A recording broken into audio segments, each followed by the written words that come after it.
ప్రకృతి వ్యవసాయంలోకి రైతులను మార్చే దిశగా సిబ్బంది పనిచేయాలి.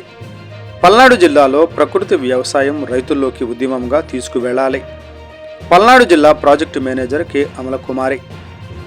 మనం ప్రతిరోజు తినే ఆహార పదార్థాలు క్రిమిసంహారాల అవశేషాలతో విషతుల్యంగా మారుతున్నాయి.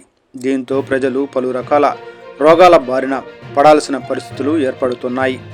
ఈ నేపథ్యంలో రైతు సాధికార సంస్థ ప్రజల భాగస్వామ్యంతో ఆరోగ్యకరమైన ఆహార ఉత్పత్తులను అందించే దిశగా ఆంధ్రప్రదేశ్లో కేంద్ర రాష్ట్ర ప్రభుత్వాలు రైతు శ్రేయస్సు కొరకు ప్రకృతి వ్యవసాయ విధానాన్ని రైతుల్లోకి తీసుకెళ్లేందుకు ఏపీ ముఖ్యమంత్రి నారా చంద్రబాబు నాయుడు వ్యవసాయ శాఖలో భాగమైన ప్రకృతి వ్యవసాయ విభాగానికి పెద్దపీట వేశారని అన్నారు.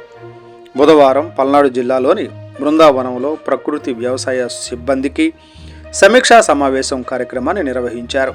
ఈ కార్యక్రమానికి ముఖ్య అతిథిగా state office thematic leader Srinivas హాజరయ్యారు.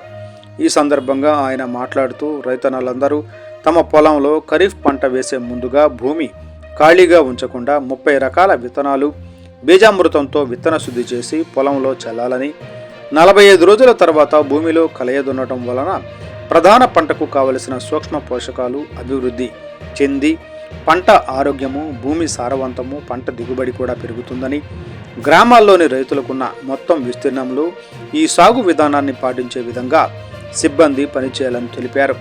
ఈ కార్యక్రమంలో అడిషనల్ డిపిఎం ప్రేమ్రాజ్, జిల్లా ఏఎన్ఎఫ్లు సైదయ్య, నందకుమార్, అప్పలరాజు, సౌజన్య, భవానీరాజు, మేరీ, ఆయా యూనిట్ ఇన్ఛార్జీలు సిబ్బంది పాల్గొన్నారు.